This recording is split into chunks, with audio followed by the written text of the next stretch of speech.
Well, the thing I've been really impressed with when it comes to Cincinnati and their approach offensively is their ability to, one, have a plan, but then be quick to pivot if they feel like that's not being effective. He was on the field interviewing Joe Burrow moments after last week's thrilling victory in Tennessee, and he'll be on the sidelines again this Sunday for CBS. It is great to visit with Evan Washburn. Evan, you've done games at just about every venue in the NFL, I'm sure. Is Arrowhead the loudest venue in the NFL? And describe what that sound is like from the sideline.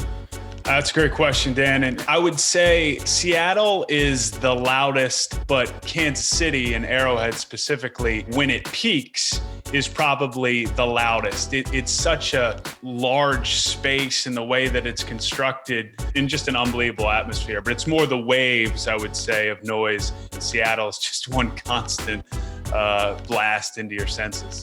All right, let's get to Sunday's matchup, beginning with Bengals defense versus Chiefs offense. Patrick Mahomes and company, they've scored 42 points in each of their two playoff games. How on God's green earth does the Bengals defense slow down Kansas City offense? Well, I think slow down, Dan's probably the proper term. Buffalo's defense has been fantastic, and they played well over the course of much of the first 3 quarters and a half. And then down the stretch is when they got exposed a bit.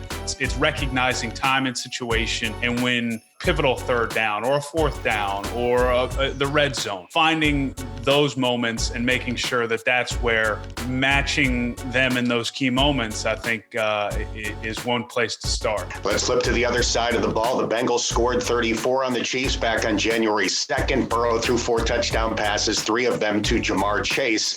What do you see as some of the keys for the Bengals offense in the rematch? Well, the thing I've been really impressed with when it comes to Cincinnati and their approach offensively is their ability to, one, have a plan, but then be quick to pivot if they feel like that's not being effective. So to me, it's not so much what the initial plan is, it's what's plan B and C. And that's what's really impressed me about Brian Callahan, Zach Taylor, and Joe coming together and never sensing to have any sort of panic when they're forced to adjust, whether it be in the first quarter or in the second half. Evan, we appreciate your time. Have a great game this weekend.